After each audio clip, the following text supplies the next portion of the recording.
Hola, hola a todos, ¿qué tal? Sean bienvenidos a un episodio más de ADN del Líder, su podcast de emprendimiento, negocios y desarrollo personal. Mi nombre es Pablo M. Cosío y como cada semana es un placer estar acá con ustedes y esta vez con un invitado que definitivamente nos va a hablar de cosas extraordinarias, pero sobre todo nos va a hablar de conexiones. Pero antes de pasar con nuestro estimado invitado del día de hoy, vamos a darle la bienvenida a mi queridísima Mariana Fuello. ¿Cómo estás, Fuellito? Hola, ¿cómo están? Yo soy Mariana Fuellito, y estoy muy emocionada de estar aquí con ustedes en este episodio más. Creo que va a estar sumamente increíble y muy interesante toda la temática y el gran invitado que tenemos el día de hoy, que por favor voy a proceder a leerles la semblanza para que lo conozcan un poco más y pues se emocionen igual que yo, ¿no? Aquí tenemos a Óscar del Cueto Cuevas, que es presidente y representante ejecutivo de la CPKC México, donde lidera la estrategia y la operación de las principales compañías ferroviarias del país. Surgía de la fusión entre Canadian Pacific y Kansas City Southern.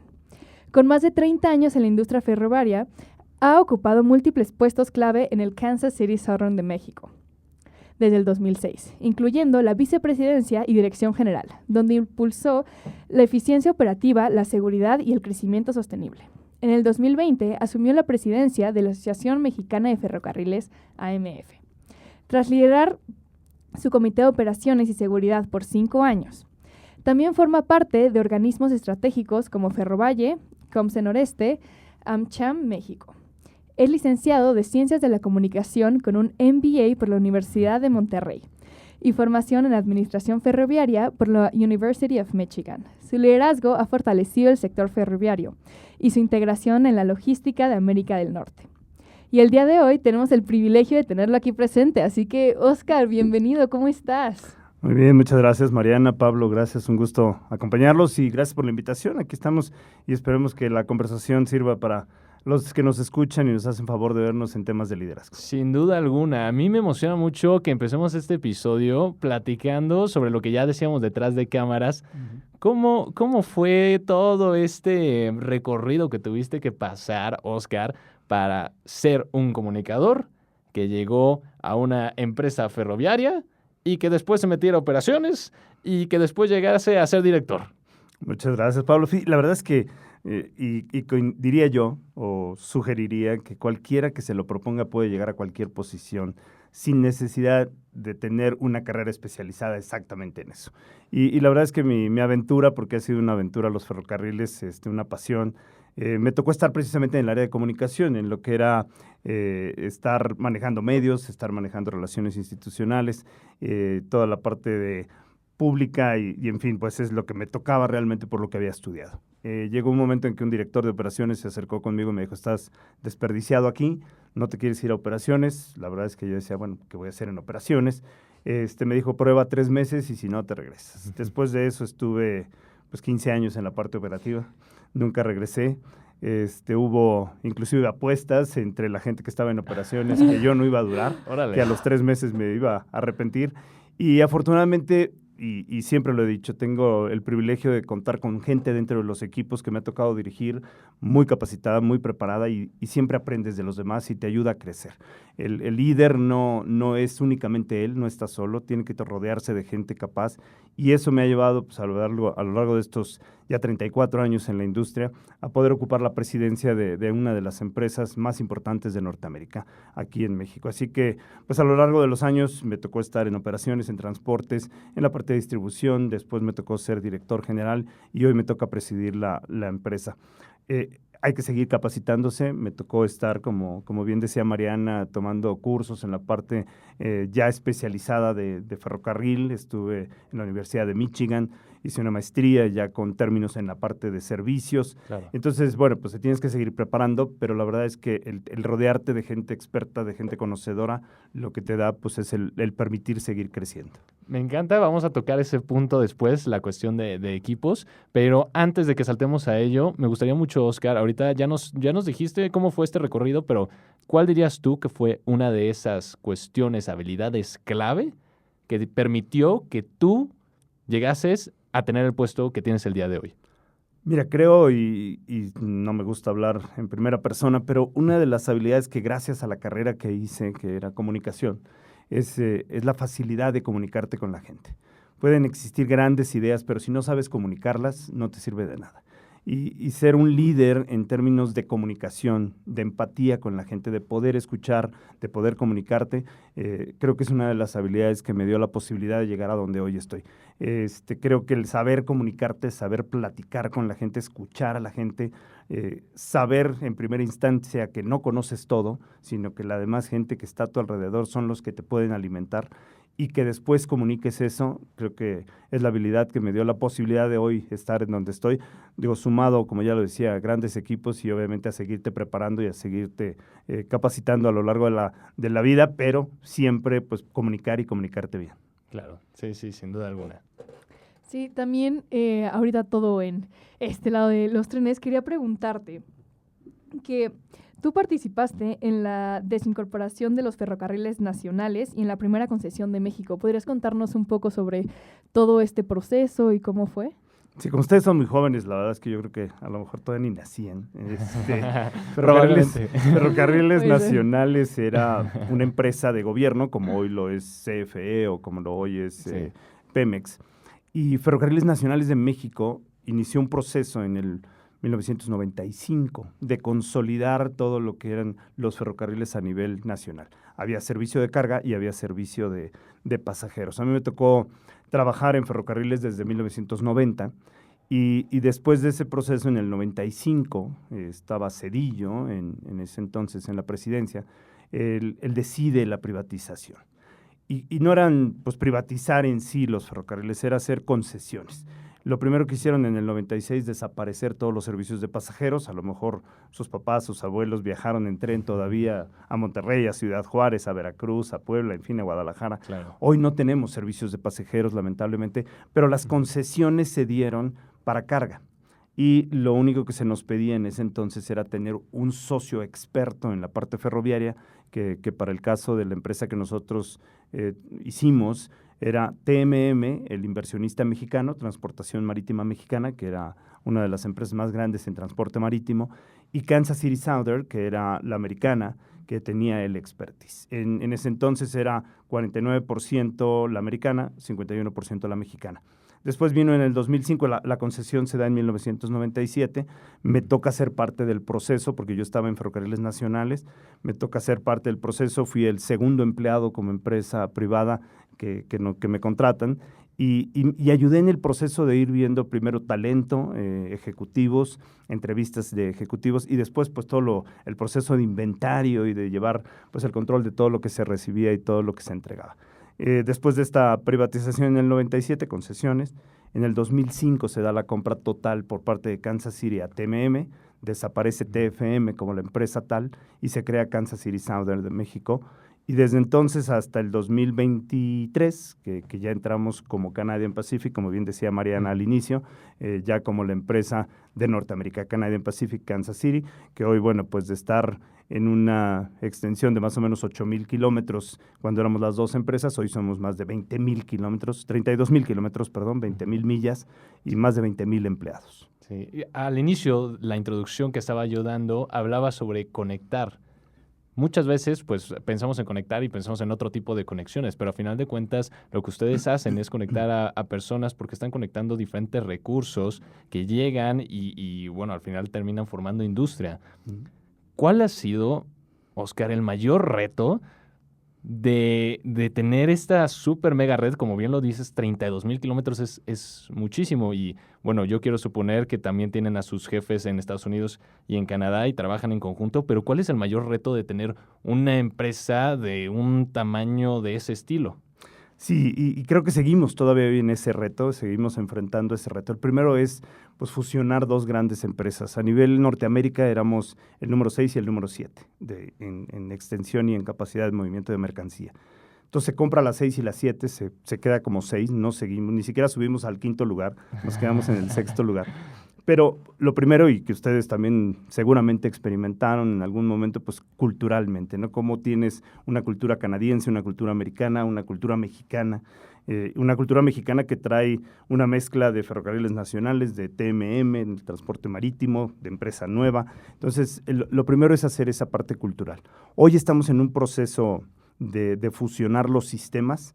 De hecho, el día próximo 3 de mayo va a ser el día N, que le estamos llamando internamente, que va a ser la fusión de todos los sistemas entre Canadá. ¿Por qué el día N? Le llaman así por no llamarle el día D. Ya ves que en términos de guerra, bueno, pues es el día crucial. A nosotros le pusimos el día N por ser el día crucial, donde vamos a tener la posibilidad de fusionar todos los sistemas.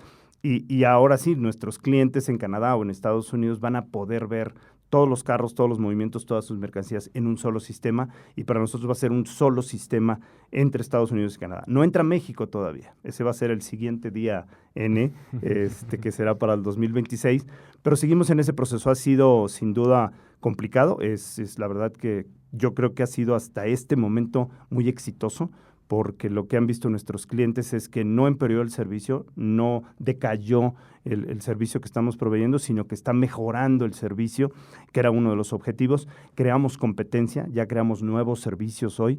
Entonces, es interesante poder servir a través de estos 32,000 kilómetros de vía a diferentes clientes, diferentes sectores de la sociedad que nos permiten seguirles sirviendo. Entonces, ahí vamos, en ese proceso sigue caminando. A mí me parece, perdón, Follito, ahorita te doy la palabra, pero es que me parece muy interesante esto que nos estás platicando, Oscar, porque generalmente cuando hay fusiones, integraciones o adquisiciones dentro de las empresas, la cultura choca.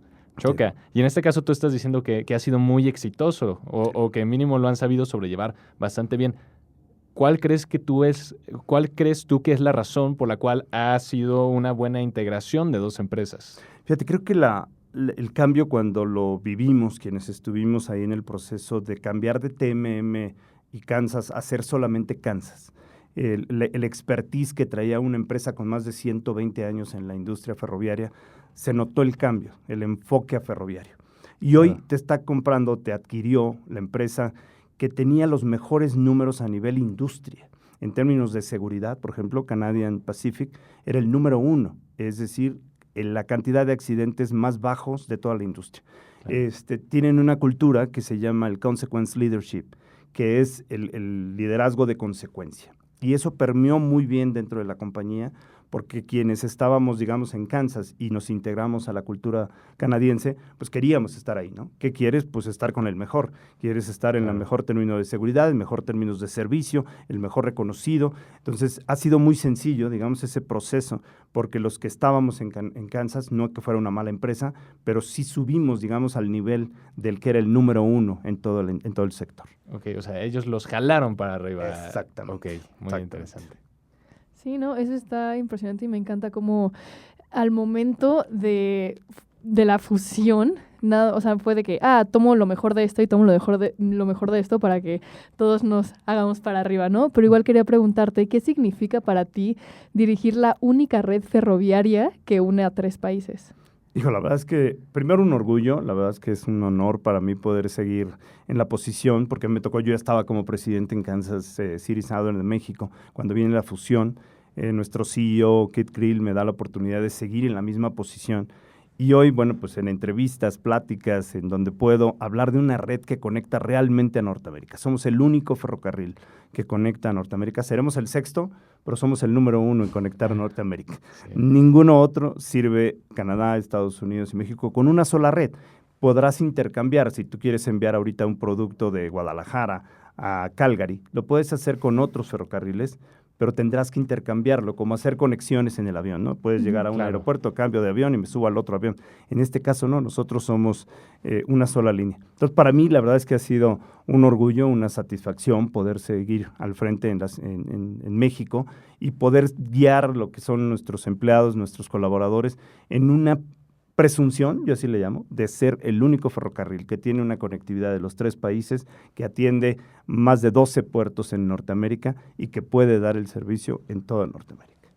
Es que es una locura, definitivamente es una locura la cantidad, o sea, la cantidad de espacio que cubren. Pues justo estaba yo viendo un esquema que de hecho hace como una línea como un poco curveada, ¿no? Todos los ferrocarriles que tienen, pero yo me sigo preguntando, Oscar, ¿cómo logras que todos esos países, estos 3 países, cómo logras tener una empresa que pueda conectar pues justo, o sea, no sé si me doy a entender, o sea, en cuestión leyes probablemente Ajá. son muy diferentes, en Sí. cuestión de operaciones es muy diferente, en cuestión incluso de salarios, de nómina, recursos humanos, es muy diferente, ¿no? Entonces, ¿cómo, ¿cómo lo integras? O sea, al final, estas tres partes para lograr lo que se ha logrado. Entiendo que, claro, las dos empresas, a la hora de fusionarse, pues pusieron su know-how, pero me sigue pareciendo como un poquito, tal vez irreal, ¿no? Ujú. ¿Cómo se logra? No sé si nos puedas bajar un poquito más, justo, como todas estas diferencias regionales o nacionales Ujú. y cómo se integran Mira, verdaderamente. y creo que has tocado un punto muy importante, Pablo, porque es primero la instrucción que recibimos del CEO es respetemos la cultura de cada quien. Si en México la cultura es hacer altares del Día de Muerto, respetémoslo. Entonces, si tú te metes ahorita en nuestra página, internamente los empleados podrán ver 3 páginas. O sea, es la misma, pero tú hablas inglés, la vas a ver en inglés. Si tú hablas español, la vas a ver en español. Y si estás del lado francés en Canadá, vas a ver francés. Entonces, ¿cómo fuimos integrando todo esto? Primero, con un respeto a la cultura. En Canadá hay un respeto importantísimo en el tema indígenas. Se respeta mucho a los grupos indígenas originarios. Ok. En términos operativos podremos ser igual, operaciones iguales, las locomotoras cambian, se pueden cambiar de país sin ningún problema, los carros pueden pasar sin ningún problema, los sistemas hoy, ya platicábamos, pues van a funcionar de manera muy, muy similar. Pero la regulación, por ejemplo, oye, pues Sí, claro. hay una regulación en Canadá donde somos dueños, donde cotizamos en la Bolsa de Canadá, en Estados Unidos somos dueños y cotizamos en la Bolsa de Nueva York, en México no somos dueños, somos concesionarios y tenemos que hacer reportes a la Secretaría de Comunicaciones o tenemos que hacer inversiones comprometidas. Pues todo ese tipo es respetar lo que se tiene y sobre todo dejar el equipo que sabe. Si te vas a tomar una empresa y quitas a todo mundo porque crees que tú lo sabes todo, desde ahí ya empezaste mal, ¿no? Claro, por supuesto. Sí, sí. Hablando de equipos, que fue de las primeras cosas que tú mencionaste, la importancia de tener equipos multidisciplinarios, pero sobre todo gente que fuese mejor que tú, tal vez en X, Y área, ¿no? Para poder complementarlo. Eh, ¿Tú has ido construido este equipo? Y si la respuesta es sí, ¿cuáles nos dirías a todas las personas que nos están escuchando, que probablemente quieren poner su emprendimiento? ¿Qué necesitas tú encontrar en tu equipo para realmente formar algo que pueda crecer y que no te quedes estancado o en el mismo nivel? Mira, yo creo que, y es hablándole al que quiere emprender, al que quiere poner una empresa. Primero ya tienes claros qué quieres hacer, a dónde vas a ir, qué vas a vender, servicio, vas a vender un producto, lo que quieras, ya tienes claros esos objetivos. El que tengas gente que sabe de lo que vas a hacer. Y puedes tener un abogado muy bueno en tema litigios laborales. Pues no es lo que quieres. Necesitas Claro. a alguien que esté enfocado al tema de servicio, de transporte, de permisos, de materiales, gente que esté enfocada a esa parte. La otra, pues hablemos de recursos humanos. Pues alguien que tenga esa cultura o apertura del cultural en donde sepas que en Canadá se hacen ciertos eventos, en Estados Unidos se hacen otros eventos, donde el empleado en México está esperando otras cosas, donde la ley en México te regula otras cosas distintas a Estados Unidos. Entonces vas agarrando a esos expertos que saben qué tienes que tener en ese grupo. Si tú piensas desde el principio que sabes todo y que tú vas a decir quién sí, quién no, desde ahí ya empezaste mal. Yo creo que hay que siempre, y lo platicábamos precisamente antes de entrar al aire, Sí. era escucha a la gente que sabe, que rodéate de la gente que sabe, de la gente que te puede aportar. Claro. Si traes en tu equipo gente que muy rara vez vas a decir, oye, pues traigo un doctor, pero tiene unas ideas increíbles y siempre está pensando hacia adelante, siempre trae una idea que es innovadora, que es totalmente nueva, pues tráetelo, aunque no vas a hablar ni de operaciones, ni de sangre, ni de tipo de sangre, pero tráetelo, porque es una persona que siempre está esperando aportar más, ¿no? Eso es lo que necesitas. Yo siempre lo he dicho, siempre si te rodeas de gente que sabe, que es experta y que le invitas a participar, tienes que ser un líder que abre puertas, que abre la comunicación. Pues si llegas a una reunión y les dices, a ver, todos se callan y yo digo lo que va a hacer, desde ahí ya estás mal. Claro.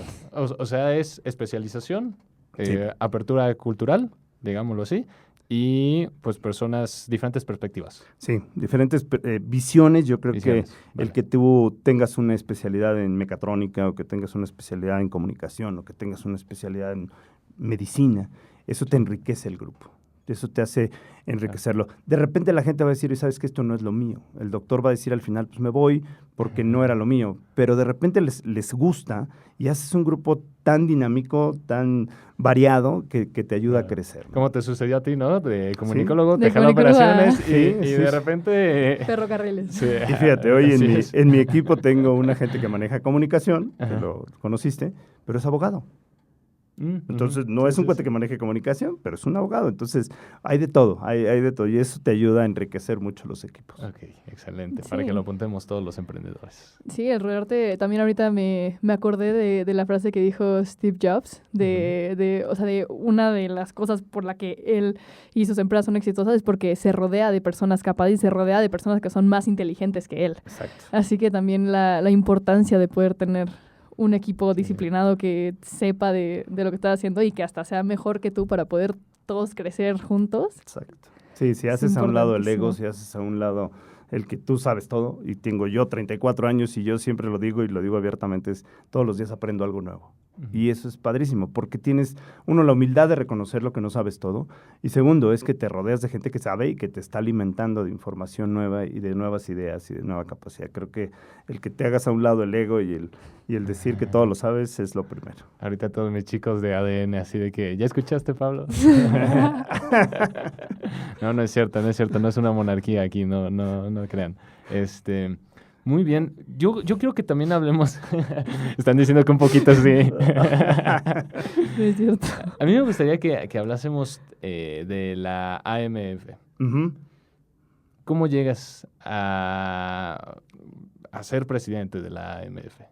Fíjate que yo tuve la oportunidad en los años que estuve y que platicaba un poquito cuando brinqué a la parte operativa, de llevar la dirección primero de transportes y luego de la dirección de operaciones. En la dirección de operaciones te reporta transportes, infraestructura, el área mecánica, el área de distribución, pero en ese tiempo en operaciones me tocó liderar el comité de operaciones de la Asociación Mexicana de Ferrocarriles por 5 años. Entonces eso me dio una posibilidad de poder conocer a muchos colegas de otros ferrocarriles, no solamente de la empresa, sino de otros ferrocarriles. Y con el tiempo, cuando llegué a la posición de director general, la presidencia de la asociación, por estatutos mismos de la asociación, tiene que ir rotándose cada 2 años. Me tocó el tema de la pandemia, por eso me quedé casi 3 años de presidente de la asociación, pero llego ahí, uno por la parte de la posición misma que ya tengo, soy consejero precisamente de la Asociación Mexicana, y dentro de la asociación tienes que elegir dentro de los consejeros al que es presidente. Entonces me tocó la posibilidad de estar 3 años casi al frente de la Asociación Mexicana de Ferrocarriles. Estamos conformados ahí por 3, nosotros le llamamos 3 sectores. El primero es de carga, ferrocarriles de carga. El segundo es pasajeros, donde tenemos metros, tenemos suburbanos, todo lo que es pasajeros está dentro de, ahí está el Tren Maya precisamente dentro de la asociación. Y el tercero son proveedores.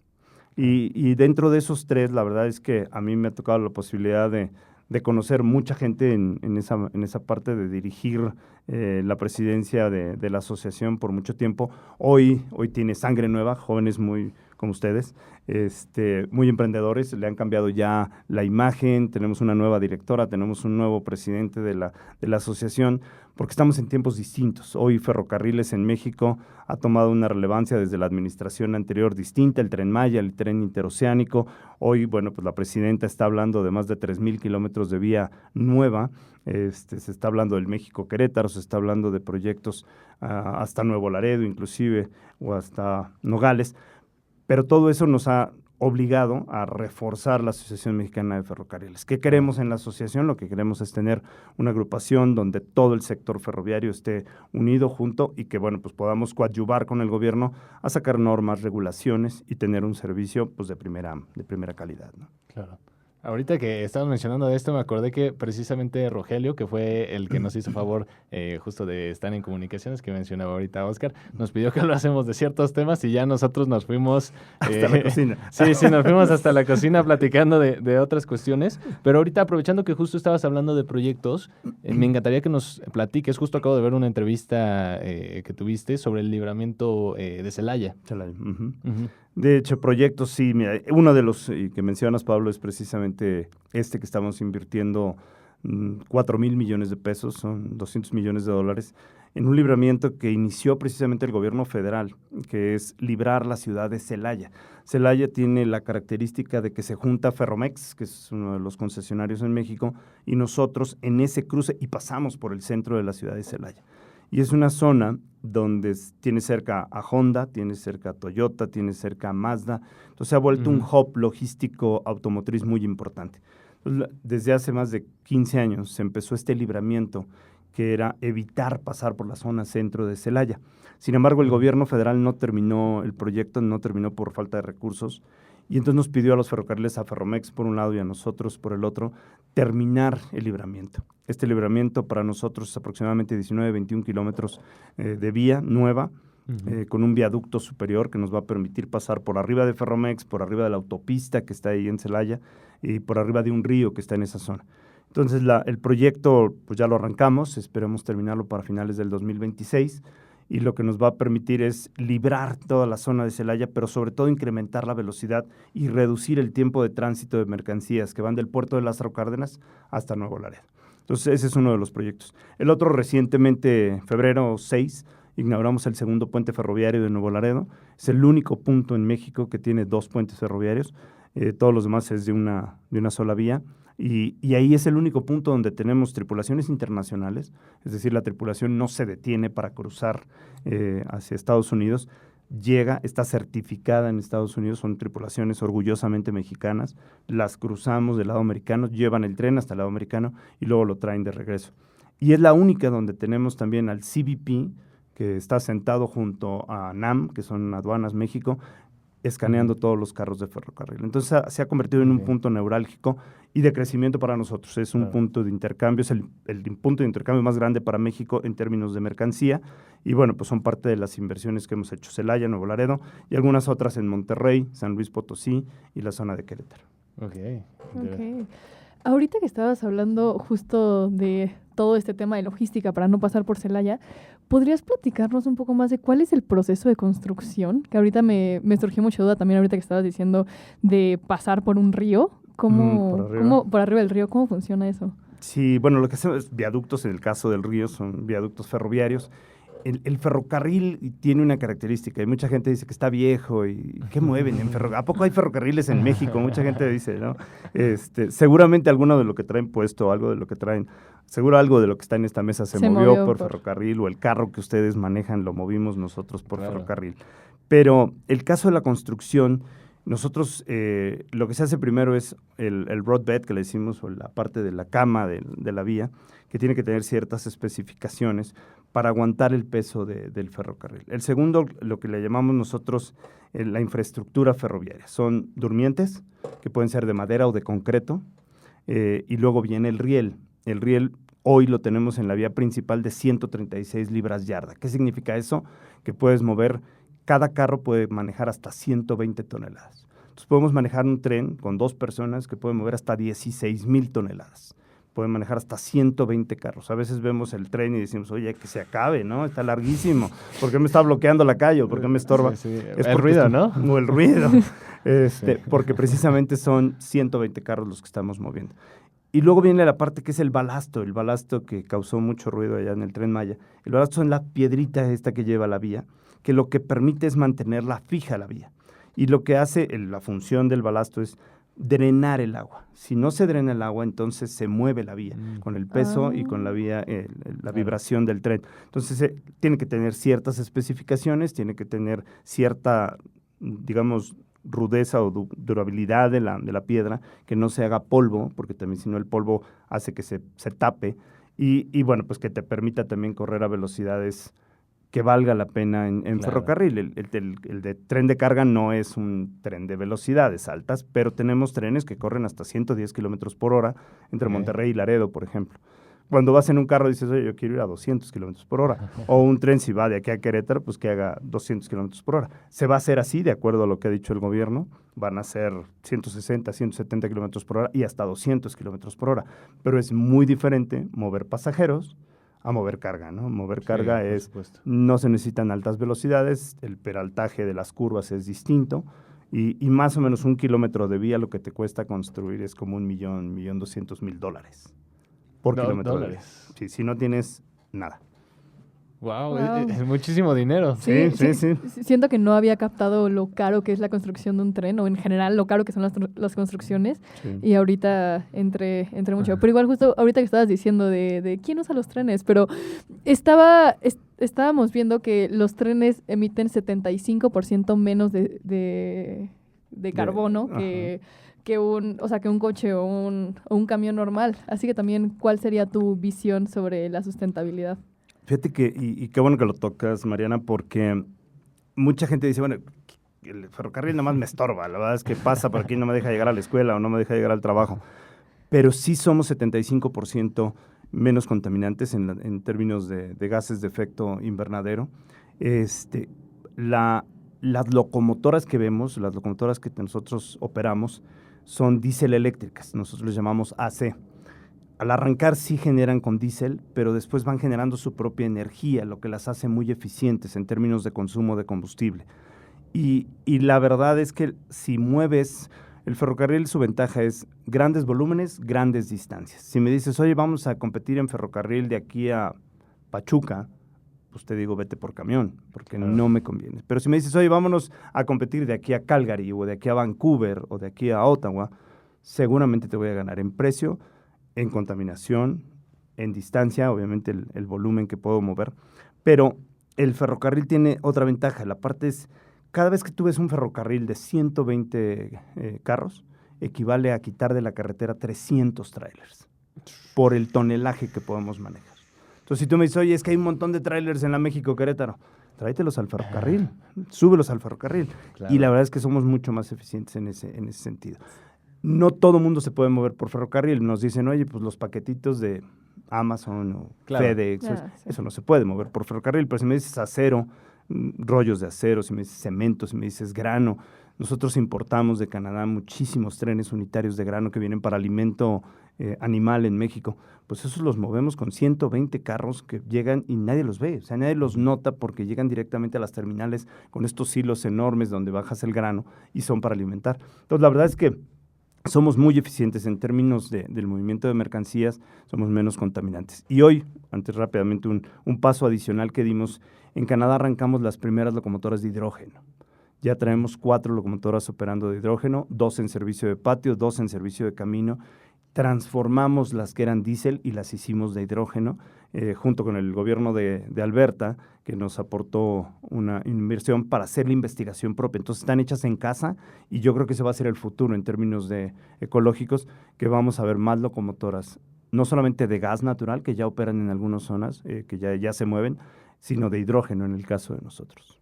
Ya me están indicando que nos quedan pocos minutos de grabación, pero no me gustaría que nos fuéramos. Tal vez algo breve, porque me gustaría que cerrásemos con la cuestión del liderazgo, para que nos pudieses platicar un poco más con respecto a tu forma de liderazgo, pero no me gustaría que nos fuésemos sin que nos dieses tal vez un breve comentario con lo que ha sucedido ahora con los aranceles, que las personas radioescuchas que nos están viendo ahorita o escuchando, este episodio ya salió probablemente un mes después de que Trump anunció los aranceles, que se impusieron a muchísimos países. ¿Qué opinión tenemos al respecto? Mira, creo que son momentos de que estamos viviendo un momento de cambio a nivel comercial global. Hablábamos hace un año y medio de la famosa relocalización, el nearshoring, que todo se va a venir a donde están cerca las zonas de producción o donde están las cadenas de producción.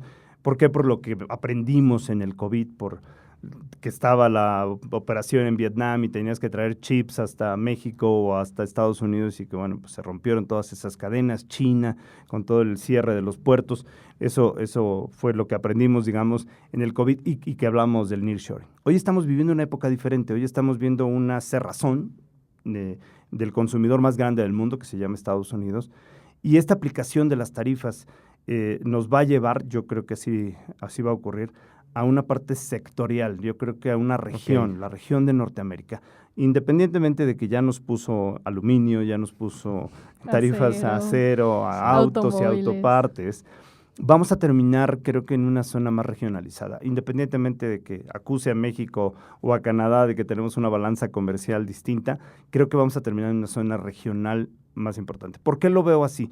Estados Unidos no tiene ni la mano de obra para recibir todo lo que está pidiendo que se traiga, que se invierta. Es más costosa, obviamente México es más económico en términos de mano de obra, y no estamos separados. Hoy, si me preguntas en el caso automotriz, nosotros movemos autopartes que vienen de Canadá, llegan a Estados Unidos, se les hace alguna transformación, se vienen a México, se les hace alguna otra transformación, regresan a Estados Unidos, luego regresan a México. En un motor de una SUV, pues tienes un montón de autopartes que pasaron por los 3 países. ¿Cómo vas a controlar el aplicar aranceles a cada una de esas autopartes? ¿Y en qué porcentaje? Para poder cumplir con ese 60-70% de Estados Unidos que está pidiendo Trump. Entonces yo creo que ahí va a haber ajustes. Hoy estamos viendo un ajuste que se dio, pero al final respetaron un poco el tratado. Sigue violándolo en aluminio, en acero, en autopartes y en vehículos, pero yo creo que va a haber un ajuste. Creo que la parte tarifaria es una medida, creo que Trump, ya lo aprendimos todos, no negocia, impone y dice así se va a hacer. Entonces, pues es un poquito aprender el juego y vamos a ver un cambio regional. Si tú ves un mapa que yo veía hace en el 2000, China, el mapa que tenía y con quién hacía negocios era muy poco.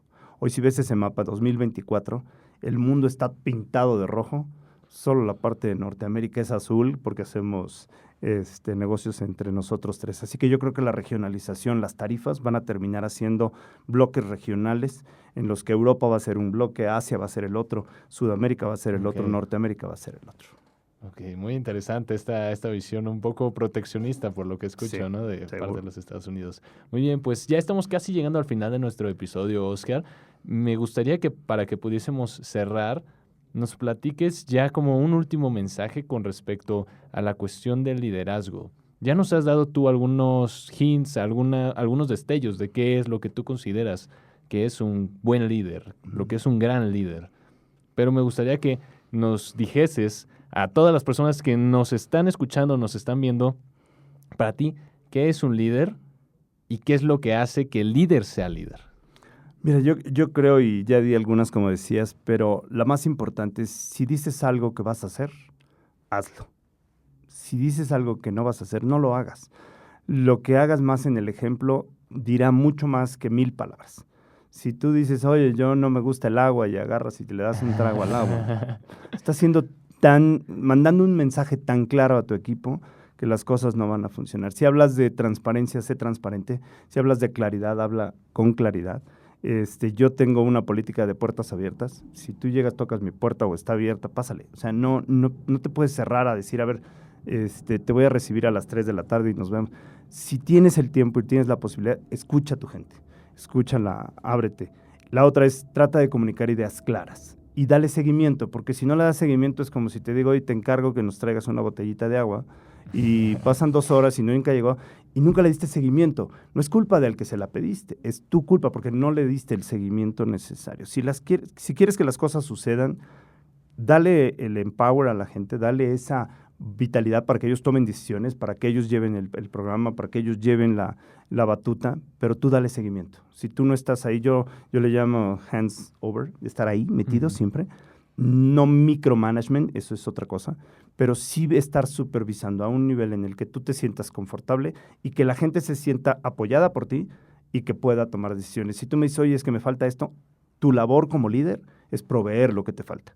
Si tú me dices, oye, voy a hacer un programa, pero no me llegó el micrófono, mi obligación es buscar que te llegue ese micrófono para que la próxima vez no me digas que no te llegó el micrófono, sino que finalmente te di y te proveí lo que necesitas.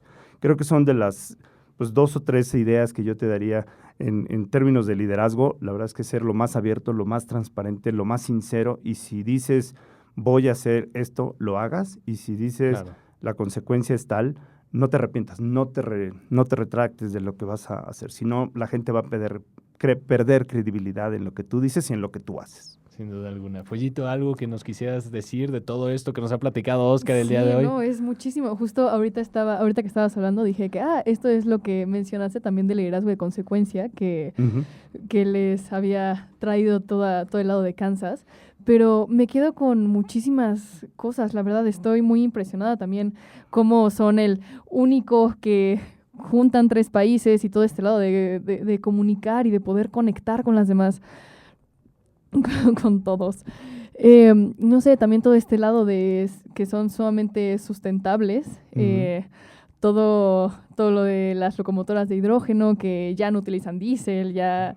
No sé, me quedé sumamente encantada y pues muchísimas gracias, Oscar, por estar No, al aquí. contrario, Mariana, muchas gracias. Oscar, a mí solamente me queda agradecerte. La verdad es que creo que fue un episodio súper rico. Me encanta que seas comunicador y que estés en el puesto en el que estás. Digo, también después hiciste administración y bueno, te fuiste formando, etcétera. Sí. Pero digamos que tu esencia siempre está ahí. Y a mí me encantó algo que nos dijiste acá tras bambalinas, que les quiero comunicar a todos. Es, sin duda alguna, esa habilidad de comunicación que tú tienes. Yo creo que es una de las habilidades que más aprecia en el mundo contemporáneo.